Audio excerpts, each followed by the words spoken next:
Hello, welcome to Waypoint Survival. Today, let's make a container out of tulip poplar bark. Stay tuned.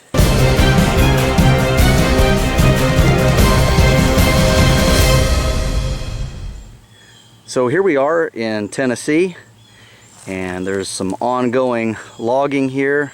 I took out some of the timber, and so we have a couple of trees down here, some tulip poplar. There's one here, and there's another small one down over here. And I do have permission from the homeowner to use any of this that I want. So I think we're going to start with a section right above this split here. You can see where it ends about right there. We're going to be using this area for our bark container.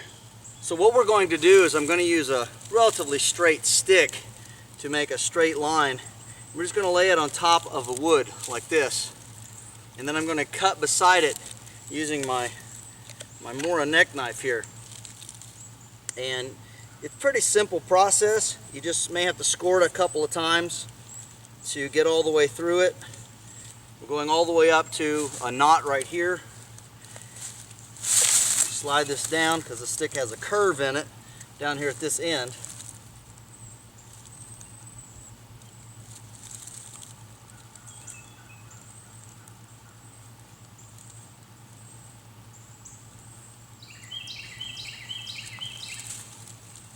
All right, we lay that down.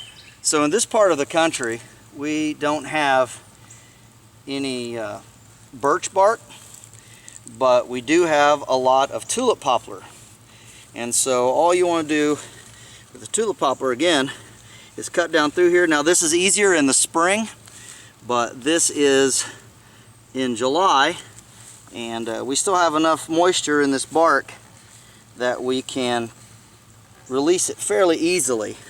You just have to make sure that you cut all the way through on this line so that it goes clear down through all the layers of the bark into the wood itself. Okay.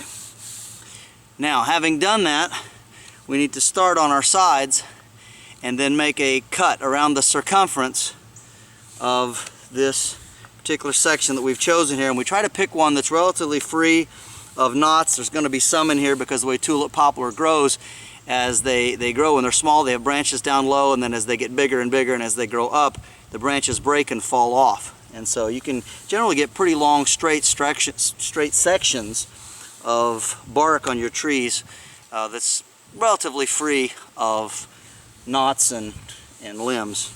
So to make this cut, keeping our leg and everything out of the way, of course, we just start with the tip of the knife and we go all the way over to where this knot is here, because this is going to be the top of our basket that we're making, of our bark container.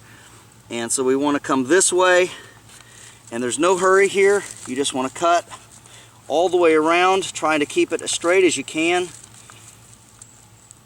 And of course you can do this when the tree is standing, but always remember that if you do it when the tree is standing, if it's not a tree that's already down, freshly cut, such as this one is, that you're going to kill the tree more than likely, because you're doing what's called girdling the tree, and you're removing its protective layer of bark.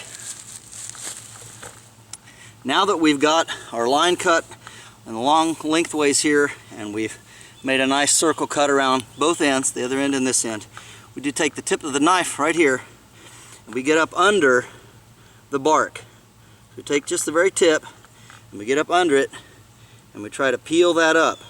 We're trying to release it from the wood underneath. You want to be careful because we don't want to tear this, because again, this is our container. And so once we get up a little bit of an edge there, we want to take our knife and just work our way down very, very carefully. I'll give you an idea what that looks like from on top. So all we're doing is putting the knife in this portion here, and we're working this edge up where we've made our cut, and we're peeling this up. We don't want to just rip it off all the way around because it will tear this. So we take the knife and very carefully we work this up.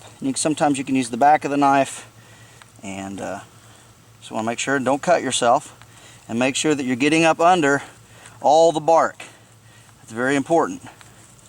And you can hear it release. And you just go a little bit at a time. Just go slow. Take your time at it. There's no hurry. There's no rush.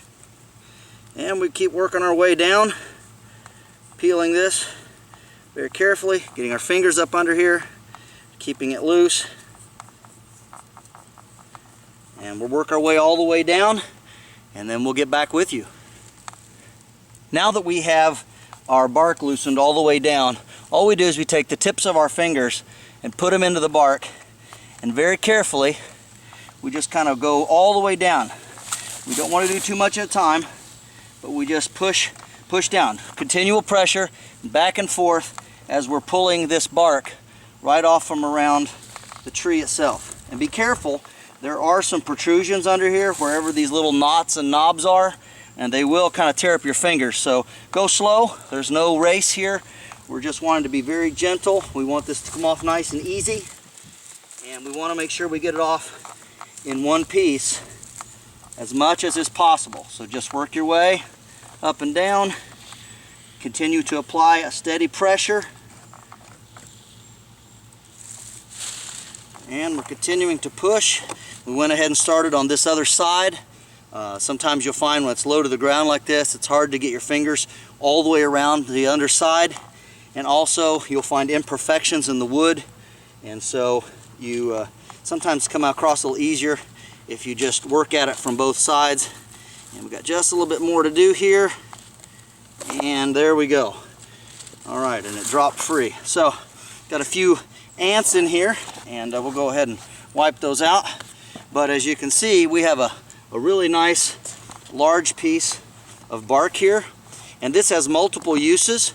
You could use this, of course. You can flatten this out. It makes a great shingle. It's really flexible because it's so wet, and you could use it for shingles on a shelter, and it was done quite a bit by Native Americans. They did use these for shingles. You can also make a nice plate out of it if you want to eat food, and of course this is not a poisonous tree, so you could eat right off of this and it would keep your food clean. There's so many uses for this tulip poplar bark, but what we're going to do is make a container. So let's get to the next step. So for the next phase of our project, we have a big stump here, and this was a big oak tree, and so what we're wanting to do is we can identify the center of our piece of bark. We want to do this from the back side. So now obviously if you would carry a tape measure with you, it wouldn't be such a big deal, but when you're out in a survival situation or you're just practicing your bushcraft, you may not have something like that with you, a tape measure. So we can use our body. So a lot of times we use our cubit from our elbow to our fingertip, and so we can measure.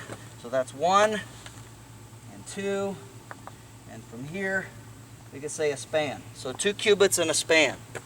So how we find the center line is we come in 1 cubit, get our span, and then about half of the span, so our center mark is about right here. And so what we'll do is we'll take our knife, and we'll put it right here, not in the bark but in the tree, and that's our center mark. And that's close enough for the purpose we're going to use it for today. We can trim up the ends if it's not exactly perfect. The next thing we're going to do, knowing our center line, we're going to mark and we're going to make a football shape in this particular piece of bark here. And we could just freehand it, and if you're good with drawing things freehand, you could use the tip of your knife and just draw it out with a knife, and that will work fine. I have done that. But you may find that the larger the bark and the different size container, you may want to use a piece of charcoal or a rock or a stick, just something that you can make a nice line and you can mark on it. Of course, if you have the forethought and you're just practicing your bushcraft, you could bring a pen, a pencil, or a Sharpie or something like that. So using our little bit of charcoal on our stick, using this as our center, we just want to make like a football shape. Okay, so we have our nice little football shape drawn here. Again, they start at the edge, approximately in the center of our piece of bark, and then the widest part is approximately in the center of this area here as well. Now what we do is we take our knife and very lightly we start here And we follow this and we just score it. We don't cut real deep. We're not trying to cut real far into it, just basically back past the first layer. And we do that on both of these.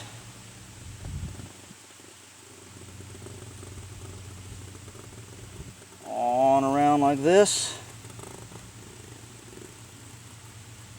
Just like that. Okay, so now that we've got that oval, that football shape cut in there, what we want to do is we want to turn this over and very carefully start to fold this. And we have to be really, really careful. We're using these lines here, and you can only do this with green bark. This does not work well with dried bark. And as you can see, it's starting to split a little bit right there. And so we just want to follow that on around. That is our cut, of course. And as we fold this, push it on around very carefully. The outer layer will begin to bend, but the inner fibers will stay intact. Go kind of slow. Okay, got that one done. Okay, then we turn to the other side. We do the exact same thing. Okay, and there you can see we have the bottom made. Got a little bit of a tear here, but that will happen from time to time. It's not going to hurt anything. Alright, so there we have our container, and these edges, of course, are going to overlap some. It's a little bit like this on both ends. And this is what our container looks like. Now what we've got to do is we're going to take our multi-tool and our awl, we're going to punch holes all the way up through both sides. This is the awl on the SOG multi-tool that I prefer to use. And we're just going to start down here at the bottom. We're going to come up just a little ways, and we're going to make a stitch about every 3/4 of an inch to an inch. Again, it doesn't have to be perfect. We're going to start fairly close to the bottom because we don't want small objects to fall out. So we're going to start down here, and we're going to come in, just about 1/4 to 1/2 inch, and we're just going to work our way up, twisting, making that lacing hole. It goes pretty fast because this is green, and we're going to do that all the way up both sides. Alright, we have just completed our holes here. Clean out the last one there a little bit. And there we have our container with our holes all the way up both sides. You see there's the other side. That's what the bottom looks like. Alright, now we have to find either some roots or some vines to stitch this together to complete our container. The next thing we need is some cordage or some roots or a vine. Now if we lived in an area where there was a lot of spruce, we could use spruce roots. They're very flexible, pliable, but we don't have any in this area. There are some cedars and pines, but no spruce. Anyway, we do have a lot of grapevines and sticker vines, things that we can use that are very flexible. And so we're going to go over here, got a mass of them tangled up in this tree. Of course, they are parasites, and they do live off of the living tree. So we're going to do a favor to these little trees here and a couple of these larger ones, and we're going to pull some of these vines out, and we're going to see how it works for stitching our case together that we just made out of bark.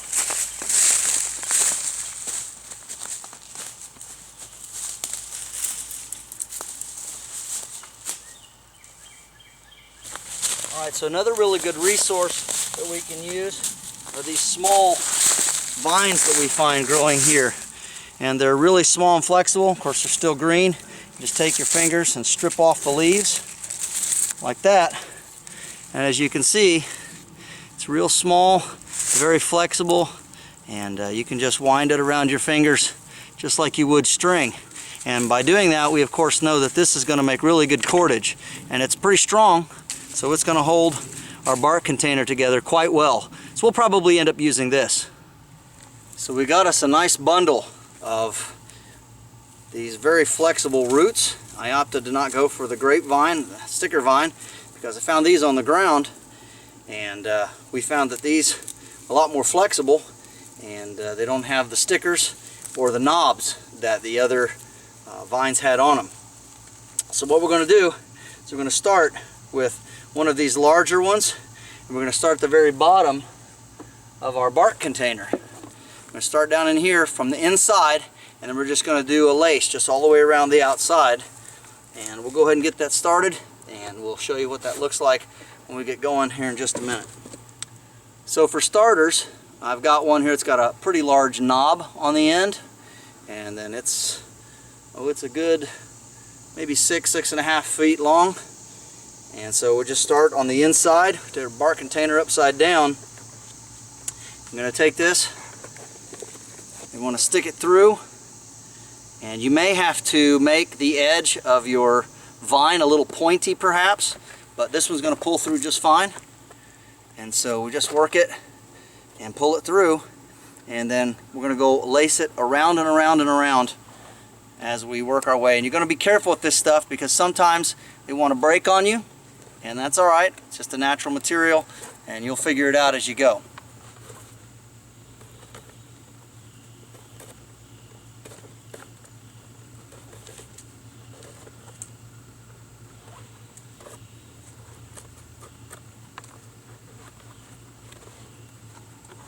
Alright, so putting in this last hole at the top, we've got these ends sticking out here.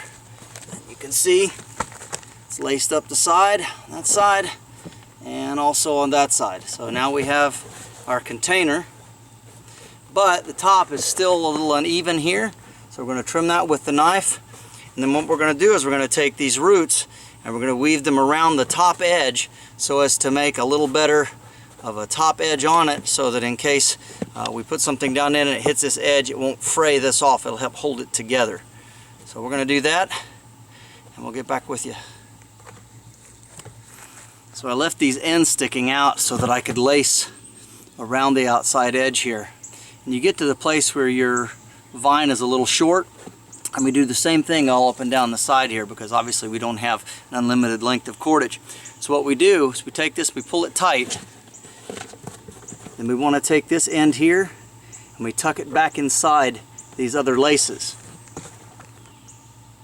Sometimes you skip one, but you just poke it back in right around like that. You have to work it a little bit, pull it through.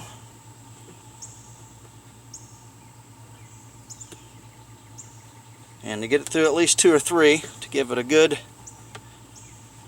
solid hold. Of course, when that dries, it will shrink up and make it a lot stronger. And then to start the next one, we start the next piece the same way. We stick it back 3 or 4 and continue to lace on around. Alright, so we've got this last little bit of a lace here. Bring it on around, pull that in tight, come back in through here, lock those 2 edges of that seam together. And then I'm going to go back through one more time, right in here. I'll poke that in through. And then I take this, just like we did before, and we put back under here, back under these laces. And we get it back under as many as we can. I said at least 3. And there we go. Alright, so now we have our bark basket. But we've got one more thing that we have to do before it's done. We have to put some sort of a strap on it. So let's get to that. So going back here to the other part of the tree where we cut off earlier, cut the bark off, we're going to use a smaller section here of the trunk to make our strap. We got the main part of the bark container from down at that end. So we're going to take our measuring stick here, and we're just going to kind of measure from this end here. Just going to make a mark here with the knife. From down here, make a mark.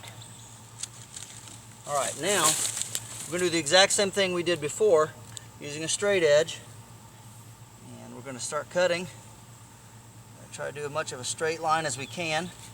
So we've got that started, and we're just peeling this up. Take our time, go slow.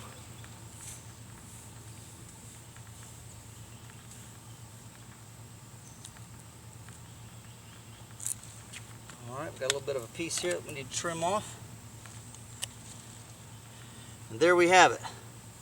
A nice piece, nice flexible piece of bark. Now this will harden, of course, as it dries. What we're going to do, find a smooth spot here, and I'm going to go ahead and pre-break the fibers. And I'm going to do that by just basically pulling it around this way. You can do this easily while it's still green. And I'm going to flip it over and I'm going to do it from the other side.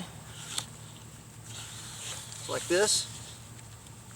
And that will go ahead and make those fibers more soft and pliable so that when it dries, it won't be quite so hard. So what I've done is I've cut a couple of little twigs here off the same tree that I used for another container, and I'm just going to shave all of the bark off. So what I'm making are little pegs, little pins. I'm going to make one end very tapered and pointed. Shave all the bark off.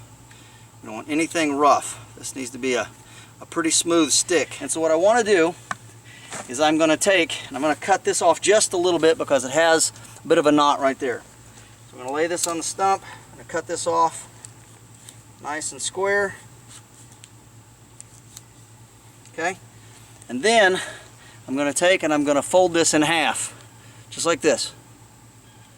Okay? Now it's going to split a little bit, and that's alright. But I'm going to do that to both ends. Fold that in half. Okay? And we've got this. Now the other thing we're going to do is take the awl, and where we've got this end, we don't want to go real close to the side, so we go way down here, about in this area, and we take the awl, and we just drill a hole all the way through both sides. Okay, and we're going to leave one side smaller than the other because this is a tapered awl, and we're going to do that to both ends. The next part of the process, I'm going to look at this, and if I look at this birch or this bark container, I keep wanting to say it's birch, but it's not. If I keep looking at this bark container, on this side there's a significant amount of places where there used to be limbs that fell off, so that's going to be rough against my back. So what I really want is I want this smoother side to hang against my back. So I'm going to take and I'm going to make a slot down here toward the bottom, right in this area, and make a slot somewhere up here toward the top. And again, alright, that's pretty good, and that should fit.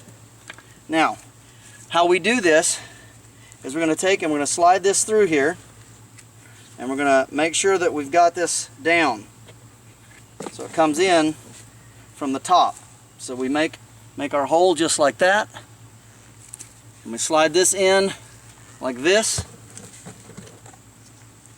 Slide that in. You can see it come into the inside right here, and then we pull it through. Use our fold it over. We take one of our pins and we pin it through the hole like this.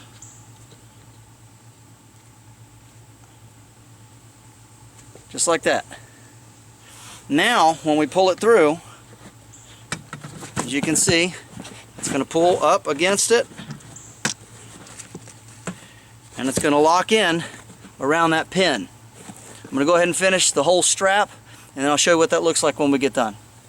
One change that I did make is I went ahead and made this pin much longer for the bottom one, because when I started putting in here and pulling it through, I found out that it was not long enough to hold the pin in place. I wanted to kind of come out sideways. So I pull it through the slot, get it going here. Wood is wet, it's wanting to stick. There we go. Okay, put that back in there. Okay, and there we have it. Got our bark container, and it's got a handle or a shoulder strap, and looks pretty good. So let's see what it looks like when we carry it. Okay, one more modification that I made is I started to put this in. I started to get some splitting down here at the bottom. So I just took some more of my roots and vines and just lashed that bottom in and actually attached this to it to make that a lot stronger so it doesn't move. So you can get an idea of the size. It's a pretty good size container made from tulip poplar bark. And of course we can sling it on like this over one shoulder. That's how it looks on the back. Alright, now we can put our arrows in there, or we can carry supplies, whatever we might need. Very, very handy container when you're out in the woods and you don't have one. This is James Bender for Waypoint Survival. Please like, share, and subscribe. And make sure and press that bell button to stay notified of all of our upcoming videos. And we'll talk to you next time.